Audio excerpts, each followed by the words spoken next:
Oi, gente, tudo bem? Aqui é Melissa, sou dona do canal, sou autista, superdotada, sou neurodivergente, eu sou artista e sou escritora também como Antoine de Saint-Exupéry, eu acho que é assim que fala, não tenho certeza, o autor do Pequeno Príncipe.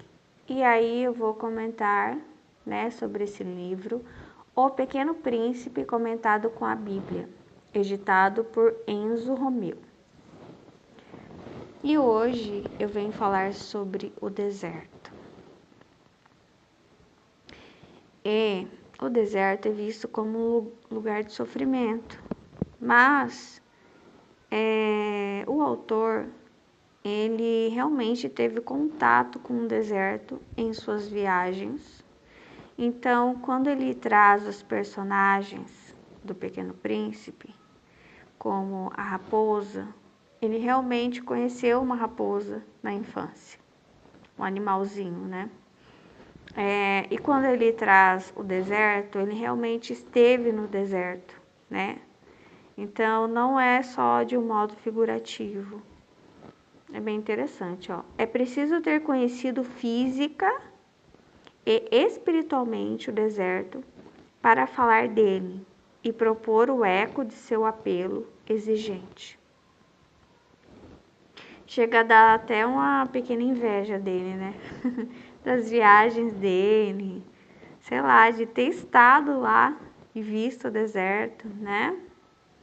Ter passado tempo lá, imagina assim como Jesus esteve, sabe? De ter conhecido uma raposa. Eu não sei também se eu queria. Acho que ia ficar com medo. Ó, aqui os homens geralmente não percebem a passagem do tempo e vivem em uma tranquilidade temporária. O deserto é exigente e se oferece a quem dá o primeiro passo em direção a ele.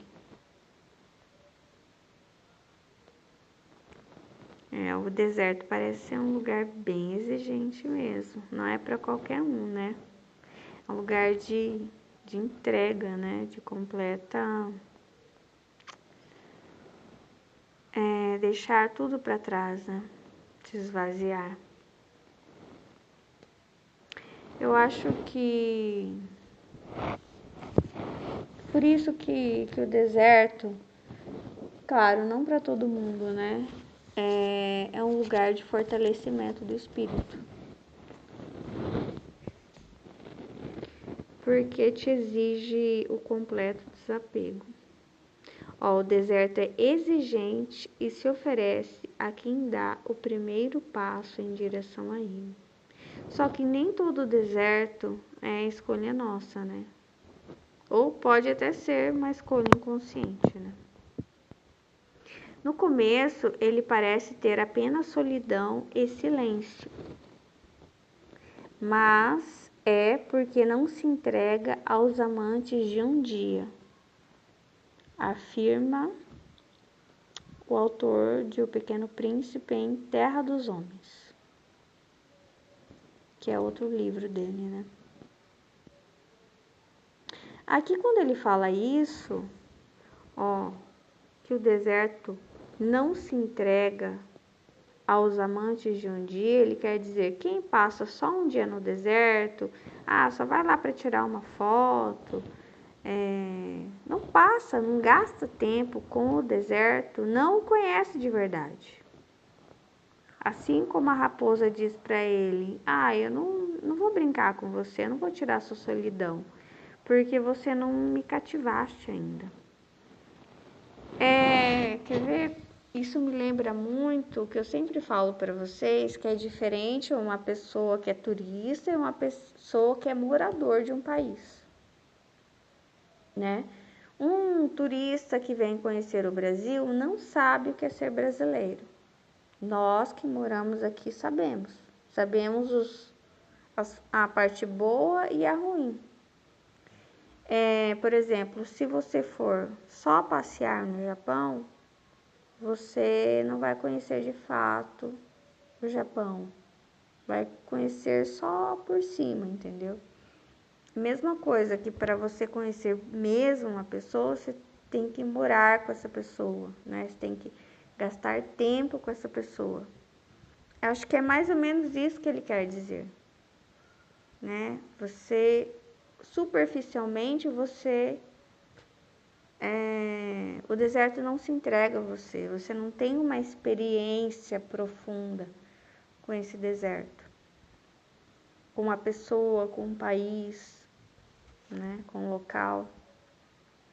Ó, e o compara o deserto à clausura do monge, um homem que se encerrou em seu claustro e vive segundo as regras para nós desconhecidas, como se habitasse nas solidões do Tibete, longe, tão longe que nenhum avião nos levaria até lá, nunca. Nada nos adiantaria visitar a sua cela. Ela está vazia. O império do homem é interior. O Saara se revela, mas em nós mesmos. Abordá-lo não é visitar um oásis, é fazer de uma fonte nossa religião. Aqui, para mim, ele fala da mente, né, do que se passa no interior, e que o império do homem é interior, quer dizer, a força do homem está no seu interior. Esse claustro, eu fiquei pensando muito no cérebro, né?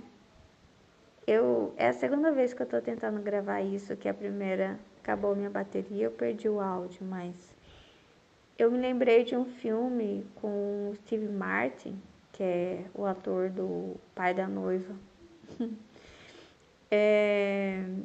Que ele fez um filme que chama... foi ver se era esse nome. Ó, The Man with Two Brains, que eu acho que é um homem... Não, o homem com dois cérebros. Que é o cérebro dele, tá, né? E ele...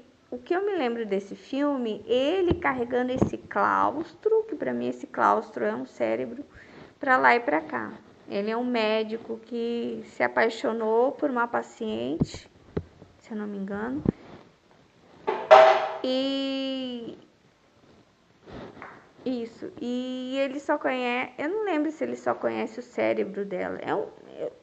O que eu lembro desse filme é um homem com o cérebro para lá e para cá, e ele completamente apaixonado pelo cérebro dela. Eu lembro que, eu acho que só no final do filme que ele vê como realmente é a aparência dela. Ele não conhece a aparência dela. Ele é apaixonado pela comunicação que ele tem com o cérebro dela. E que me lembra esse claustro, sabe? Isso me lembra quando ele diz aqui, ó, que o deserto, ele não se entrega aos amantes de um dia. Uau!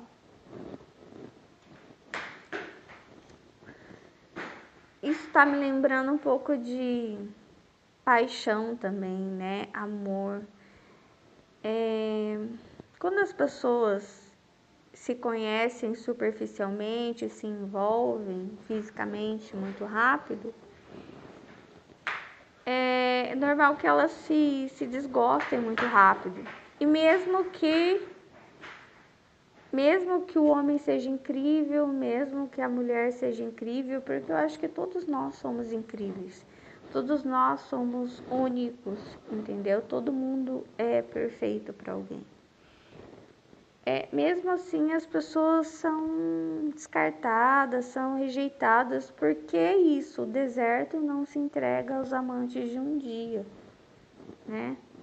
É como esse homem levando esse cérebro para lá e para cá, ele leva um tempo, ele comunica com esse cérebro, com esse claustro, com esse deserto que, sei lá, parece meio selvagem. E aí ele vai conhecendo como uma pessoa que vai para um lugar, um turista, e muitas pessoas veem na vida da gente assim como turista e não se apaixonam por nós, porque não deu tempo, não nos conheceu de fato, sabe? Ó, enfim, depois eu vou comentar mais, vou ler mais um pouquinho.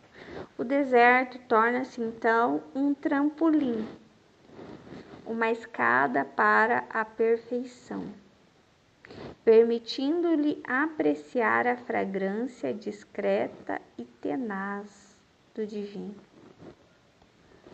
Quando ele fala que o deserto é um trampolim, eu tenho a impressão que o deserto, que é o processo interno, esse claustro, que é o silêncio, o momento que você fica maquinando, pensando, sabe? Como diz, as pessoas dizem, como que é? Mente vazia, oficina do diabo, né? Então seria esse claustro, né? Esse deserto, só que nem sempre. Então, é o que ele diz aqui, o deserto torna-se então um trampolim. O trampolim você faz um esforço pequeno e aquela tábua fina de madeira te dá um impulso, sabe? Para você dar um grande salto. Então, eu acho que o silêncio, o isolamento, a sua mente, ela produz grandes coisas, mas isso não quer dizer que vai ser uma produção do diabo. Não. Muitas coisas boas são produzidas no deserto. Inclusive, Jesus vai para o deserto, ele precisa do silêncio, ele precisa dar essa entrega total. A primeira entrega dele, uma das primeiras, é ali no deserto, não só na crucificação, quer ver? O deserto é exigente, porque lá você vai estar em contato com a sua humanidade, né? Com medo. Não sei, eu fico imaginando o barulho do vento, sabe? Aquelas tempestades de areia. Ao mesmo tempo é muito bonito, é muito quente, depois é muito gelado, muito frio, né? 8, 80. Então, sabe essa sensação de oscilação, de não ter controle sobre as coisas, que ali é na natureza, né? Você não tem controle. E a gente gosta de ter o controle, né? Quando as coisas estão fora do controle, ou você sente que Deus te ama, que Deus, né, a sua fé se fortalece, ou você perde completamente a fé.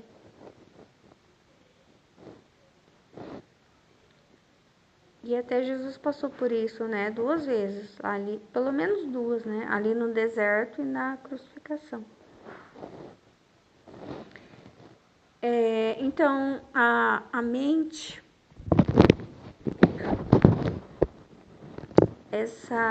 esse deserto, esse claustro, é um trampolim, né, para grandes coisas.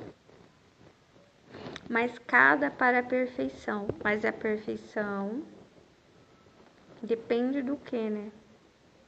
Porque Lúcifer também era o anjo da perfeição, permitindo-lhe apreciar a fragrância discreta e tenaz do divino. O deserto conduz naturalmente o homem à poesia, à elevação ao desconhecido ou ao incognoscível. A solidão, interrompida por curtos períodos de camaradagem. Eu acho que ele passava um tempo no deserto e voltava para a cidade. Ó. É a condição para atingir um estado de graça. Ao longo dos anos, o autor do Pequeno Príncipe recordará com nostalgia a pureza do retiro do Saara, que colocará em confronto com a decadência da civilização europeia, na qual os valores morais estão sendo rapidamente perdidos. Então, ele ia buscar ali, pelo que está escrito aqui, a pureza no Saara, né? Que ele mostra lá. Ele mostra na história do Pequeno Príncipe o Saara, o deserto. Ele busca essa pureza, ele busca Deus. E ele fala que quando ele volta para a cidade, para a Europa, ele se encontra o quê? Com valores morais perdidos. Só que aí é o problema, né? Quando a gente começa a buscar as coisas perdidas lá fora, entendeu? E não na gente. Quando a gente começa a buscar Deus lá fora e não na gente. Esse claustro, é claro que não é um cérebro de carne, porque quando eu assisti esse filme, O Homem com Dois Cérebros, eu também fiquei pensando, meu Deus, eu sou um cérebro para lá e para cá, que coisa estranha. E quem não acredita em Deus, acredita que morre e não tem nada depois, porque acredita, eu sou o cérebro. Não, você não é o cérebro. E quando as pessoas dizem, não se apaixone por um corpo sarado, por um rosto bonitinho, mas por uma pessoa inteligente, uma pessoa, né? Também não é isso, não é idolatrar o cérebro, nem o corpo, nem o cérebro. Então, sim, quando assisti esse filme, fiquei muito assim, torceu a minha mente, sabe? Fiquei pensando assim, nossa, será que eu sou a perna? Será que eu sou o pé? Será que eu sou o dedo da mão esquerda ou da direita? Será que eu sou o olho, o queixo?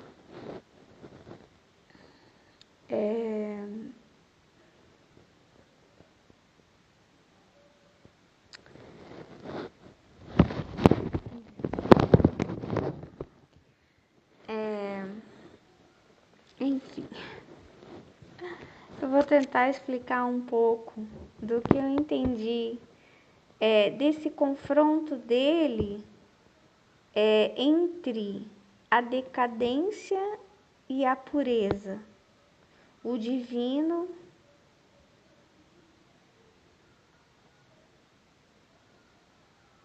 e a decadência do divino. Eu vejo ele, né, buscando nas viagens dele os dois lados, né? Ele buscando tanto o divino quanto o não divino. Então, quando ele vai para o deserto, é como se ele estivesse buscando Deus, buscando responder algumas questões dele, né? Porque aqui fala que ele estava buscando um estado de graça e buscando também o desconhecido. Talvez buscando respostas. Talvez buscando se purificar desses momentos em que ele estava ali em sociedade, participando dessa decadência. Então, quando ele vai para o deserto e busca Deus, talvez ele sente como se ele estivesse debaixo de um chuveiro, se lavando de algo. O problema que eu vejo é quando a gente começa a buscar Deus nos lugares e não nesse claustro que é a mente. Quando ele fala aqui, muito bom, um homem que se encerrou em seu claustro e vive segundo as regras para nós desconhecidas. Longe, tão longe que nenhum avião nos levaria até lá nunca. Nada nos adiantaria visitar a sua cela, ela está vazia. Eu achei interessante isso aqui, agora me veio à mente, né, que Jesus ressuscitou. A cela está vazia. O império do homem interior.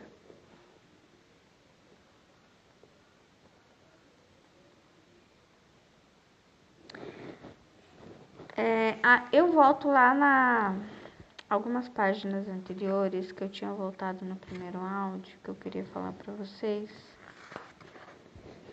É que ele começa a escrever o Pequeno Príncipe na casa da amante dele, né? Da Sylvia Hamilton, né? E ele tem uma esposa. Então, quando ele fala aqui, quem está comentando o livro sobre o deserto, que ele, o autor, ele entra em confronto com a civilização europeia decadente em valores morais, ou seja, como se aquilo desgostasse muito ele, por isso que ele vai para o deserto. Eu não vejo essa inconformidade dele, eu não vejo esse incômodo, essa tristeza, sabe? Eu vejo mais uma aventura, eu vejo ele como um homem aventureiro que está buscando Deus como se fosse uma aventura, não realmente buscando, precisando, sabe? Como, sabe quando você precisa muito de Deus urgentemente? Eu não vejo isso nele. Porque em nenhum momento, pelo menos até aqui, né? Não tem assim um desespero de arrependimento, sabe? De algo assim. Não tem.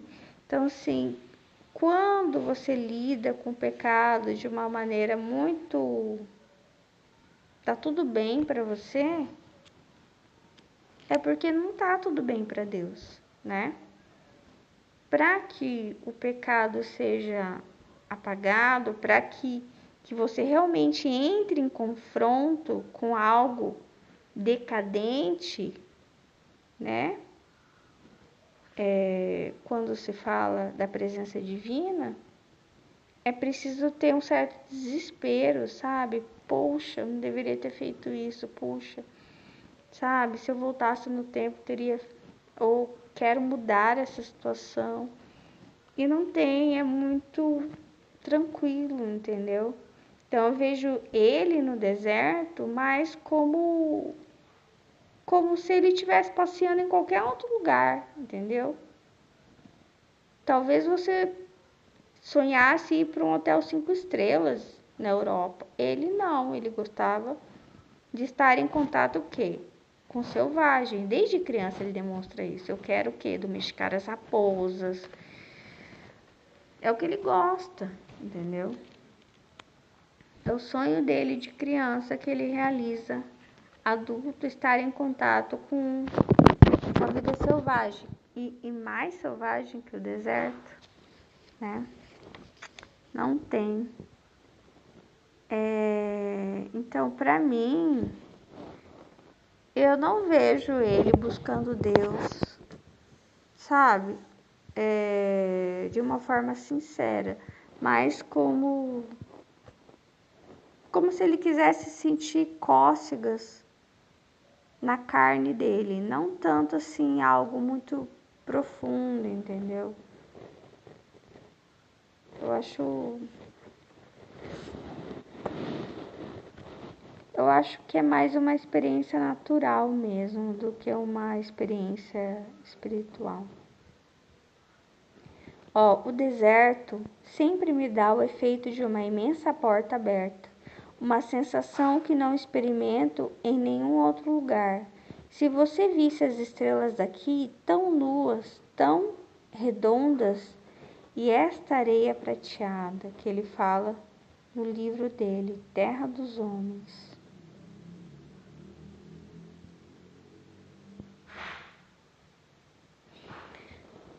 Ele, diferente da gente, ele realmente esteve no deserto, que dá uma certa inveja, né? Mas eu acho que a maioria de nós também não suportaria pousar no deserto. Deve ser muito gelado e deve dar muito medo, né? Escuridão, imagina a escuridão completa.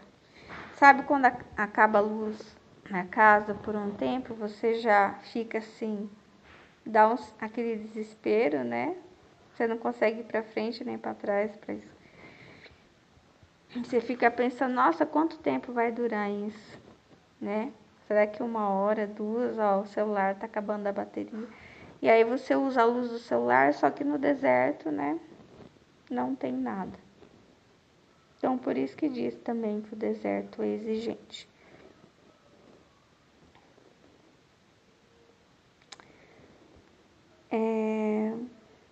Às vezes, algumas situações da vida da gente parece isso, né?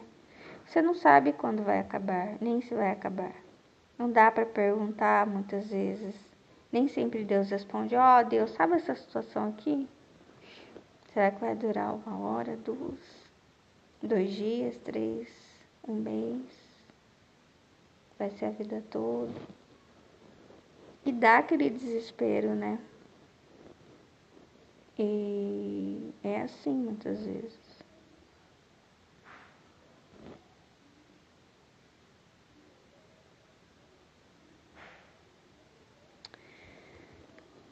Agora, quando ele fala que o deserto é um trampolim, e esse trampolim é como se fosse um multiplicador, sabe? Que a mente é um claustro, um lugar fechado, onde você, quer dizer, multiplica.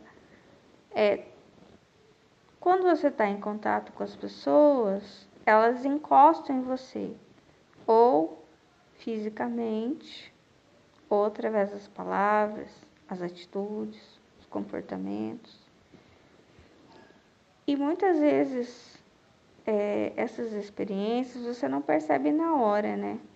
Mas quando você se afasta e você entra nesse claustro, né, na sua mente, e o subconsciente ou consciente traz à tona as coisas, e esse trampolim tá lá, então ele vai multiplicar as coisas.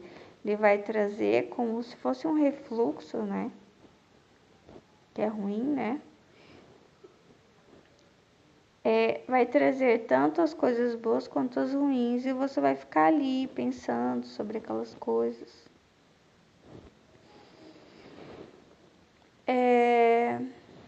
E também vai pensar sobre os seus sonhos, coisas que você não realizou ainda,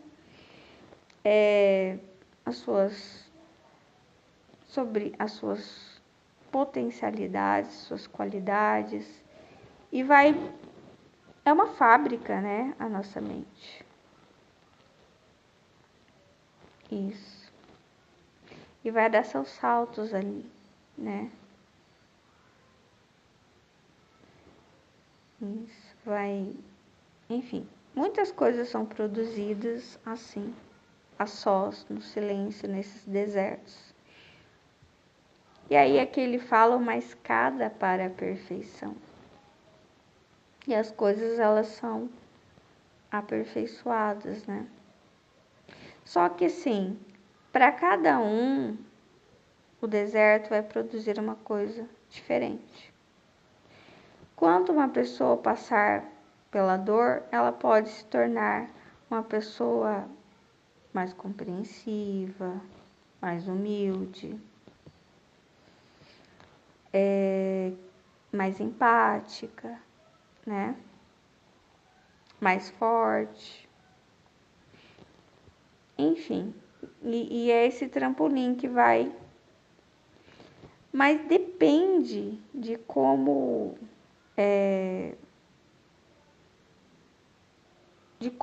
essa equação vai ser resolvida.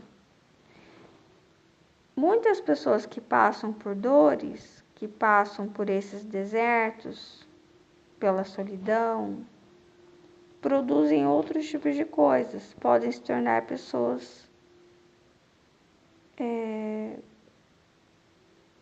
cruéis, né?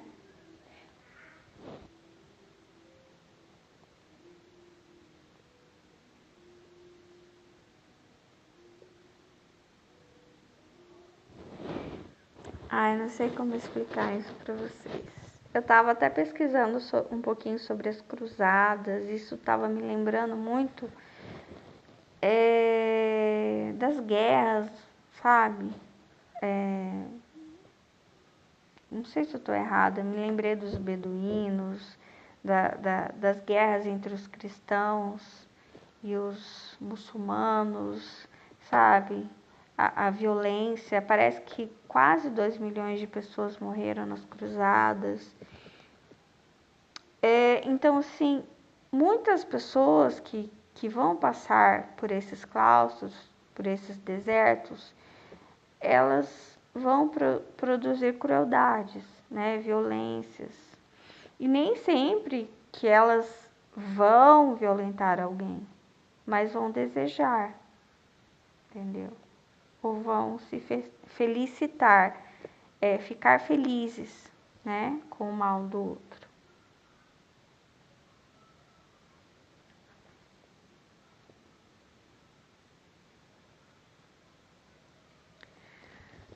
Assim ele escreveu de Cisneros, de uma estação postal remota no meio do deserto costeiro entre Marrocos e Mauritânia, numa carta enviada em março de 1927 a Charles Salles, seu velho amigo dos tempos do colégio de Friburgo, e no ano seguinte a Louise de Vilmorin, sua antiga paixão. Ele fala sobre a aventura mágica em um lugar feito de areia, miragens e um espantoso silêncio. O Saara me ensina, antes de tudo, uma perspectiva. Escreve para sua ex-namorada. Pouco antes de deixar definitivamente Cap Jube. Em outra carta a Salles, ele previu a tristeza que a perda dos dias de aventura e austeridade desfrutados no Éden do deserto lhe causaria. Nunca mais conhecerei a doce vida. Provei o fruto proibido. Como os lugares de sua infância, o Saara é um refúgio de fantasia e sonho. Mas o autor do Pequeno Príncipe sabe que em breve será expulso do paraíso. Exatamente como fora retirado do paraíso de Saint-Maurice, lugar mágico de sua infância. E pelo resto da vida ele tentará encontrar uma terra rica em valores eternos. Salles testemunhará. Se a sua personalidade era tão excepcional, foi porque nunca houve uma ruptura entre a infância, da qual ele conservou todo o frescor e o sentido do maravilhoso, e a maturidade da idade adulta. A grandeza do escritor depende justamente da capacidade de se maravilhar diante de um céu estrelado ou de uma extensão de areia. Aqui ele fala sobre a capacidade do artista, né? De se manter sempre ligado à infância. A capacidade da criatividade, do inesperado, de criar o inesperado. Como as crianças sempre são imprevisíveis, o artista também.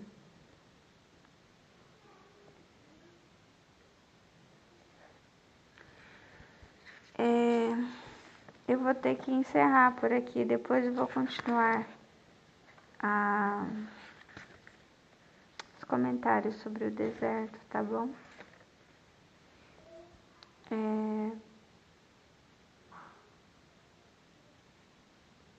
É isso. Lembre-se de buscar Deus dentro de você, não fora. Lembre-se que o confronto com a decadência da presença divina, ela sempre tem que vir com arrependimento, né? E com o reconhecimento, sabe? Das coisas maravilhosas que Deus colocou dentro de você.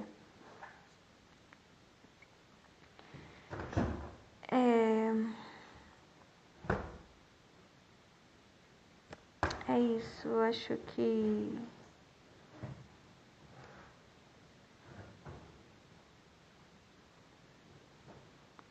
que não é tanto sobre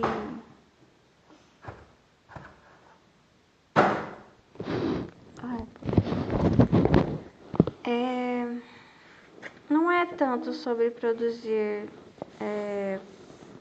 sempre coisas novas e perfeitas, sabe? Ou ir para muito longe. É sobre como amar as pessoas e se amar, entendeu? Ver as coisas de uma forma, mais amorosa. Porque Jesus disse que os campos estão prontos, né? Eu acho que também nós temos que reconhecer que nós estamos prontos e Deus está feliz, né? Por aquilo que a gente conseguiu fazer. Tchau, Deus abençoe vocês.